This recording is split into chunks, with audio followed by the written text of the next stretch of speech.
Oh, and down he goes! Right hand, left hand! And I don't think he's going to get up! I think it's all over! I think it's over! Is he going to get up? Can he get up? Can he get up? He does! Oh my goodness! Somehow Fury has managed to get up!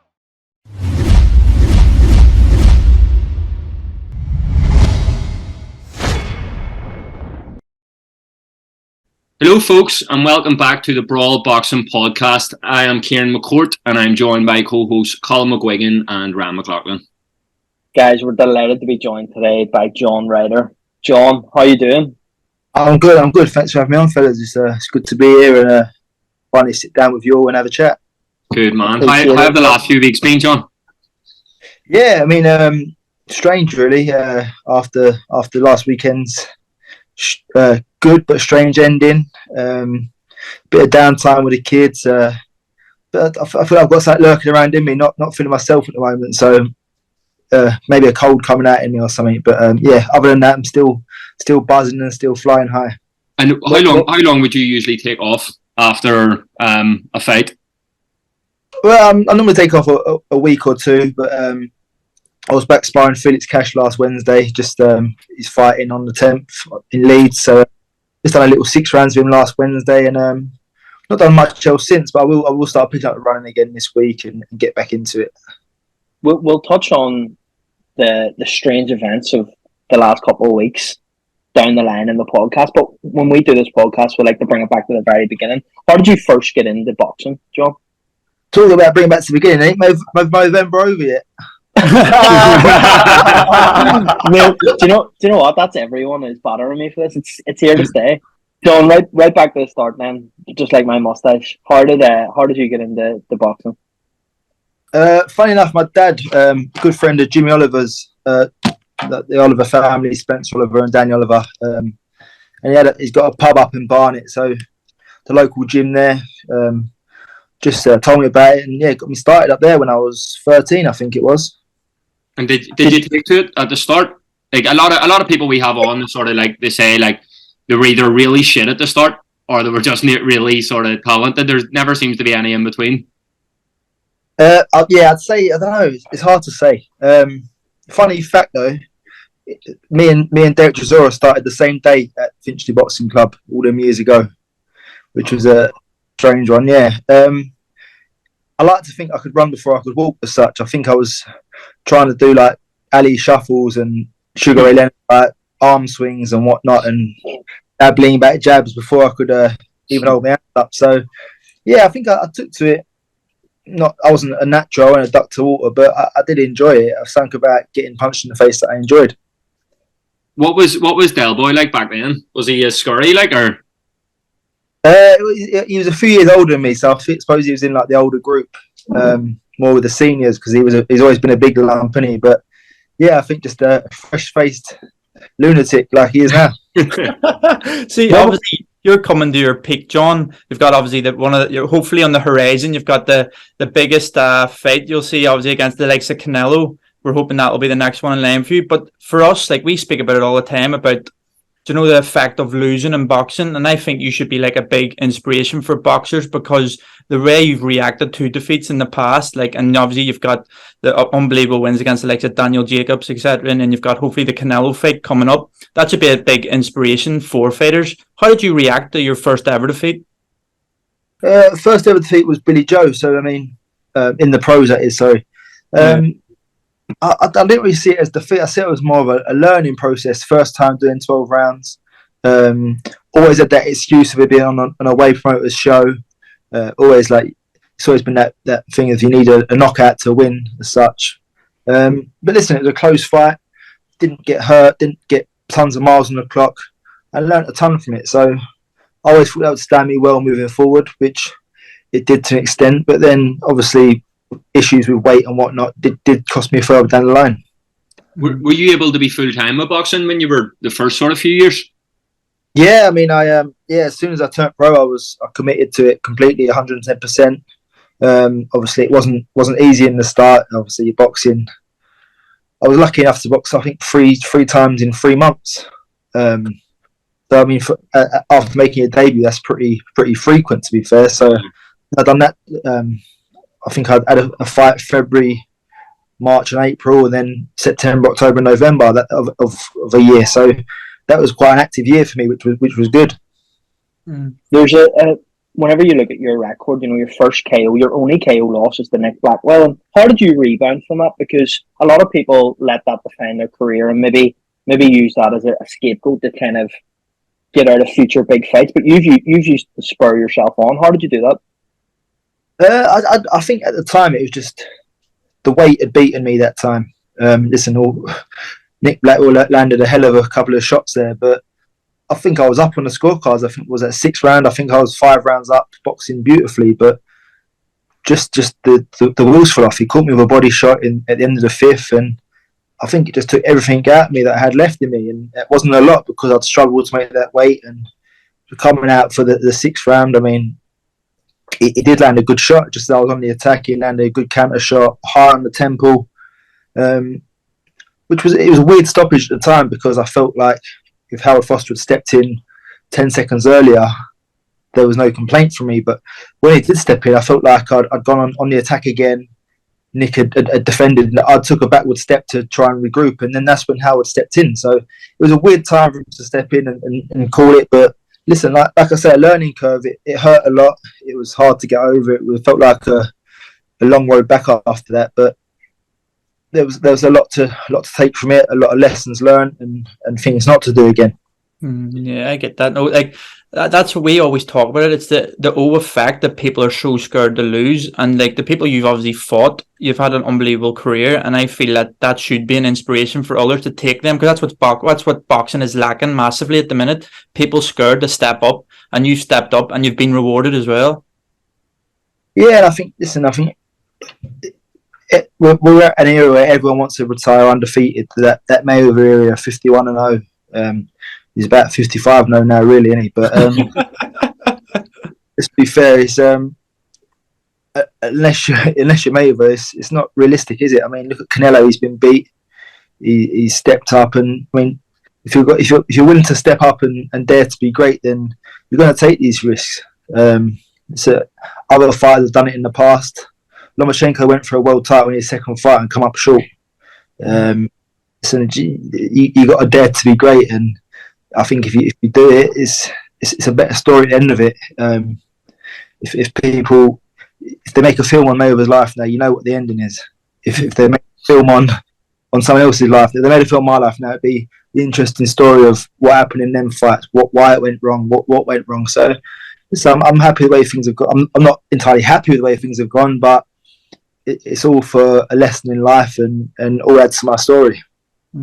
I suppose like you can find some, like if a fight ends in a bad way, if you're beat on points or you're stopped, even if you think it's controversial, like it'd be a bitter pill to swallow, but you can sort of like say, well, I know what I did wrong, I can push on, I could beat that guy if it was a rematch. You can sort of like tell yourself them sort of things. But if you're at the end of like the Callum Smith fight, which was very controversial, is that sickening? Is that a more sickening feeling if you maybe feel like you deserve to win the fight? I'm sure you had a lot of them fights throughout your career, even in the amateurs, where it's like a robbery. How do you sort of deal with that? Because it must like sicken you from the sport a bit.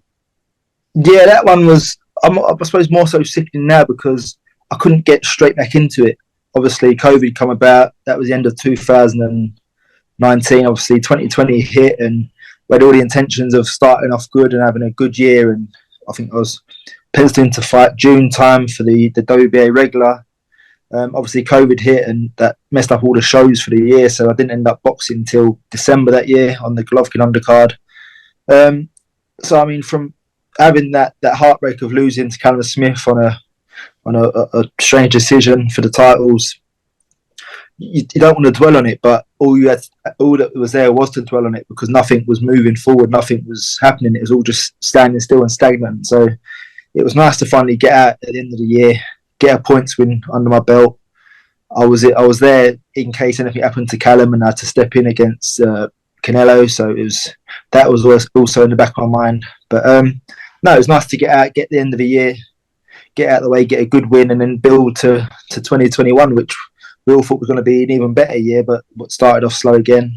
2021, which was still a slow year.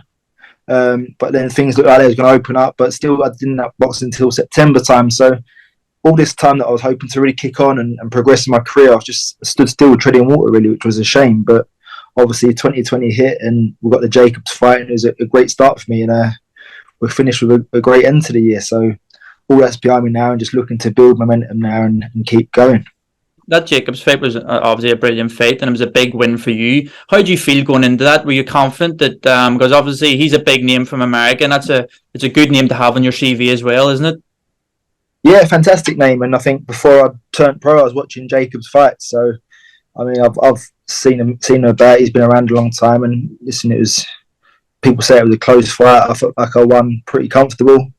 He had early success, but that was always the plan. He was going to have early success and was going to take over. But he's a great name to have on my record. He's only been beat by the best, the Pirogs, the Canelos, the Golovkins, and myself now. So it's a great feat to have. And yeah, I mean, for me, it was a great start to the year, and it was all about keeping that momentum. But didn't really keep the momentum that we wanted, but we finished on a high. So yeah. 2022 has been a great year for me. Absolutely. See, touching on fights like that, the likes of the Jacobs fight, the Colin Smith fight, which was a big deal, especially in Britain and stuff. Is your mindset different? And obviously Canelo hopefully coming up next, which is going to be an even next level. But is your mindset different going into them fights, or are you of the opinion like every fight's a fight, it doesn't matter who, or is there an extra bit of kick in you, an extra bit of nerves in them big fights? Yeah, I put a massive amount of pressure on myself for the Jacobs fight. I really had that as it's a must win. If not, I'm done. I'm retired. And it really took the enjoyment out of everything for it, whether it be the training, the runs, the fight week, the whole thing in the bubble. It really took the enjoyment out of the whole experience, really. So I knew once this fight came around with Parker that I had to know that it was a must win, but not put so much pressure on myself, just to enjoy the moment that bit more and not be so tunnel visioned into just getting through things and getting it over with. So I enjoyed this a lot more, saved the memories a bit more, and took more away from it, and enjoyed it all. And I think it showed, not saying the performance because I didn't really get to show much in the performance, but I think it just showed all round in camp and throughout fight week.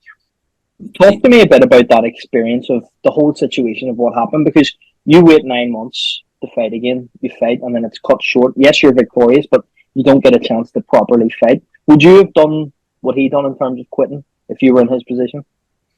Listen, I don't want to badmouth the man. He's got an injury, he's got a family to feed and whatnot. But I've been in fights before when I've fractured my hand in the second or third round and gone on and got a stoppage in the 8th. So that was in the British title eliminator against Jez Wilson.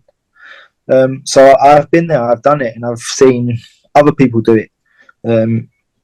Looking back at it now, I've watched the fight back a couple times. I don't know if Zach Parker's got much of a left hand.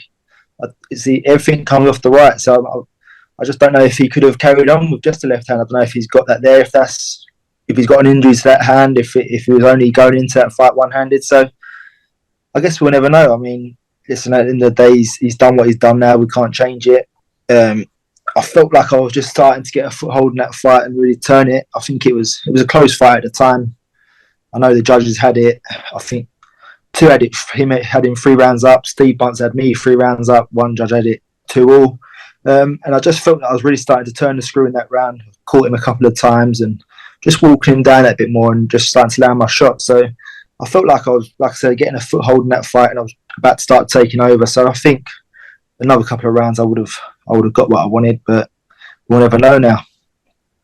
See, you touched on it there when you were saying about you wanted to not put too much pressure on yourself and actually enjoy the week. When you were going into that fight with Parker, did you feel better in yourself, even just walking to the ring? Did you just feel like, yeah, you're going to put in a better performance than the likes of Jacobs? Yeah, definitely. I think obviously I knew what Jacobs brought to the table. I knew that he was a great fighter. He's not been stopped by the likes of Canelo and Golovkin, so I knew that he's got a great chin. He's obviously very durable. Not that I was worried about trying to knock him out, and I didn't have the stamina to last, but I knew that I was going to be in for a tough night's work with him, and I knew that he had the experience to make it an ugly fight. So suppose that was in my mind a lot. I didn't want to be part of a boring fight. I wanted the fight to be exciting and whatnot. But when you're in there, you just got to let it take over and material like that's going to be.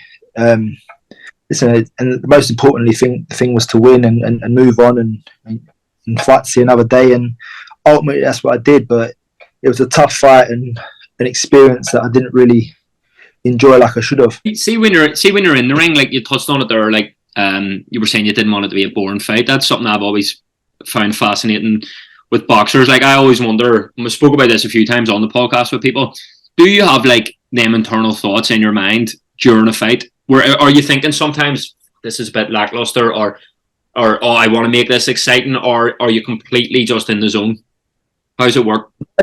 No, you do. I remember being in the Smith fight, and I think got to the fourth round or something. And we had an exchange, and he threw a couple of shots. I threw a couple of shots back, and the crowd went up. And I just thought to myself, "This is probably quite a good fight to watch." Like they sound like they're enjoying it. So, yeah, I mean, it is that bit more to spur you on and kick you on. I think you can tell. I mean, obviously, I boxed in Vegas, and I think the first round we was having a look at each other, and the fans were booing. The Mexicans, they was baying for blood straight away. So that was a bit where you have to pull yourself back and realise that you're doing this for you, not for them. So like there's 12 rounds you got to warm into and not just get carried away in the first. So yeah, I mean you can feed into the crowd a lot and you can get a sense of how the fight's going and how they're enjoying it. But ultimately it's about us getting the win and the fighters in the ring doing their job. So we've got to kind of blur that out as such. Yeah, you touched on it there as well about fighting in Vegas. You've obviously got Canelo coming up, hopefully. Would you prefer that fight to be in Vegas again, or would you like it to be in a stadium in England? Listen, I mean, Canelo is the man, isn't he? So obviously Eddie mentioned the Emirates, which I would love. I think I could spit on it from my doorstep. That would be great. Not that I would spit on it because I'm an Arsenal fan, so I wouldn't. Sorry. Yeah, obviously it's within walking distance of my house, so I would love that. But obviously Canelo's the champ. He's got all the belts, all the marbles, so I'd happily go to Mexico or Vegas for this fight. I mean, he's the champion. Obviously, I've worked hard to get myself in this position, but I don't expect to land it on my doorstep. So I'll go where I'm told. John, how do you prepare for a fight like Canelo? Because obviously it's going to be the toughest of your career to date. It's a massive fight for you. How do you prepare for that? I suppose like the last fight, but that bit harder, like we always do. We always treat the next fight as the toughest and the hardest, regardless if it's Danny Jacobs, Zach Parker, or Canelo. I mean, I treat these fights as if they're my last and the hardest. So every fighter gets my respect, and they all get 110% out of me in camp. You've only got to look at the numbers throughout camp, in sparring, in running, and in my S&C work. They're always improving and always moving the boundaries. So I'll train meticulous. I'll leave no stone unturned, and I'll make sure I'm ready come fight night. See, I actually spoke to Eddie in Phoenix this week, and he seems to think the Emirates is the front runner. I mean, obviously it all depends on Canelo and if he'll do it, but do you think you prefer to have it in the Emirates over Mexico, or do you get that away day feel? Because some boxers thrive on that, being the away fighter. Regardless, I mean, I'm going to be the underdog, and Canelo's going to be the A side of the card, so I'll still be the away fighter in my hometown if that's the case, like I was against Jacobs. But I relish being the underdog. I think I'm stronger with the underdog mentality. I think it brings the best out of me and really spurs me on. So whether it be Mexico, London, or Las Vegas, the ring is a ring. Yeah. Do you have a message for Lionel Messi, just so we can tag him in this and say John Ryder wants you to walk him out? Lionel Messi, sorry. I've got a signed shirt from him actually from PSG shirt signed from him from one of my friends, Ahmed. So yeah, that's nice. That'll go in a frame soon. But yeah, just if you do make it to the final when you're against England, it's not coming home, mate. It's not coming home. Just final thing on the Canelo subject. He's obviously fought and beat a lot of British guys now. He has like an ongoing joke with Eddie that, you know, he just keeps feeding him these British guys and he beats them. Will you be watching them performances in the lead up to camp, or do you sort of not take note of anyone of anyone past. Like each fight is a different fight, so you don't really need to in that respect. I don't really like watching too much. I think I watched one fight of Zach Parker's. Listen, the fight didn't materialise like we thought it would, and it got cut short. But yeah, I think Tony Sims obviously watches tons of video and stuff, and sorry, not video. No one watches video anymore, do they? It's all YouTube.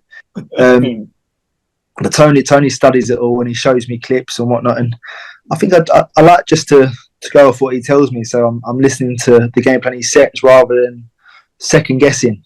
I mean, sometimes obviously I've seen all of Canelo's fights in the past and seen him against the likes of Ryan Rhodes, Matthew Hatton, Fielding, Khan. So I know what it's done and how it pans out. But I'm sure I will watch that bit more of Canelo and sit down with Tony and study bits on and what we can work on. But I think we've known from the day how we would fight Canelo and what we'd do. So I think I'll just stick to that.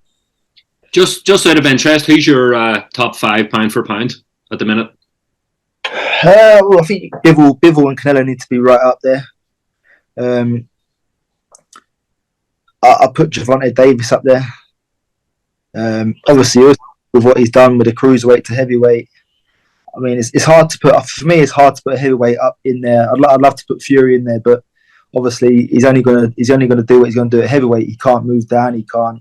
There's no other ways he can go to. Other than that, Inoue, looking forward to the weekend. Shame he's in against a brick, but he's an unbelievable fighter and a fearsome puncher. What did you think of the weekend, John, in terms of Chisora? Would you have pulled him out a bit earlier, or do you think that the ref was right to step in when he did? I think the ref called it really well, and I mean the ref can only advise the corner at the time. But I think it was a tough watch after a while, wasn't it? I mean, we all know what Fury's capable of, and I think Fury even took a bit of pity at a point just to go through the motions and not go too mad. But yeah, I think when it got stopped, it was probably a few rounds too late. But I think Victor Loughlin done a great job. Yeah. I mean, that was it. It was a tough fight to watch. Like, as 3 boxing fans, and obviously yourself as well. I'm sure you're a huge boxing fan, and you know Del Boy, which makes it even tougher to watch. But like, he's done so much for the sport, and that was like it did seem like a mismatch. It's easy to say that in hindsight, but I suppose a lot of people did think that going in. Do you think anyone can? By the way, just on the pound for pound list, did you say Gervonta Davis or Alexander Usyk for your second pick? No, I said both. Gervonta Davis. Okay. That's okay. I was just clearing that up because most people don't have Gervonta Davis in, so that's an interesting. I rate Gervonta Davis, and obviously, I'd like to see the Garcia fight, and even the. There's a lot of fights for him there. Do you know what I mean? Do you think he beats Shakur? It's a tough fight. It's a fight I'd love to see it as a fan. I mean, I'm on the fence there. It'd be a tough one to call. Yeah, it's an exciting fight. And do you think we'll ever see it? I don't know. I think we will see it at some point. I want to get your opinion on one potential fight that's actually happening next, John, because I seen Ammo Williams fight at the weekend. I'm sure you maybe watched it too, but you said you were sparring with Felix Cash. Do you think that's a good fight for Felix, and you think he could beat Ammo Williams?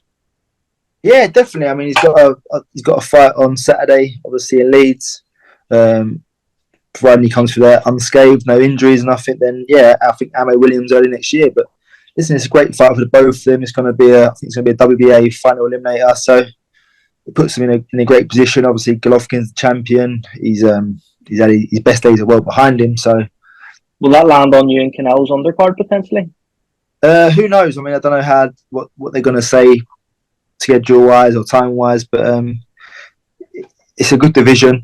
There's a lot of good fights there. Obviously, you got the Eubank Liam Smith fight happening as well, so they'll be looking for a spot like a WBA title. So there's good fights for the winner of this fight, whether it be for the WBA title or another fight moving forward. So, well, finally, it's obviously what date? It's 5th of December as we're recording this. So, with Christmas in 3 weeks, I assuming are they talking about the Cinco de Mayo date for Canelo? I assume so. I mean, it's that or September, isn't it? So I've not heard from Eddie since fight night. Hopefully I'll bump into him in Leeds and see what's happening. But yeah, hopefully we can get some news and see whether this is a good possibility or it's just a smokescreen. But I'm hoping that he's true to his word and we can get something like this over the line and look forward to Cinco de Mayo weekend. So will you be able to enjoy your Christmas then? Yeah, I think so. What we've got 5 months till May. So yeah, I think I'll be able to have a nice few roast potatoes and a nice bit of meat and veg. So yeah, it'll be a nice Christmas dinner. Good man. Well, John, we'll hopefully get you on in the lead up to that fight. We're absolutely buzzing for it, and obviously it'll be one of the biggest fights of the year next year. So we'll all be behind you. Just before we let you go, how much do you think France will beat England by next week? I don't know. If an unlucky handball goal, it might be. Done to us, for fuck's sake. That's deep, John. O'Donnell's there, like. What can I say? He's actually personally attacked me about my mustache, and he's mugged me off. I think we're gonna have to spar, John. You are. Lads, Appreciate your time, so man. much. Yeah, John, absolute gentleman. We really appreciate you taking the time to talk to us as well, and we hope you have a brilliant Christmas. We'll hopefully catch you at some point next year.